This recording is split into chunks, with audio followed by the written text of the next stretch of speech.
இயேசு கிறிஸ்துவின் இன்ப இனிய நாமத்தில் வாழ்த்துகிறோம்.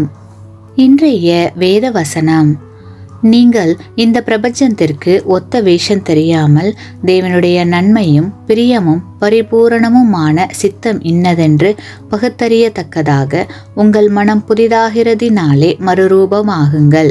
ரோமர் 12ஆம் அதிகாரம் 2ஆம் வசனம்.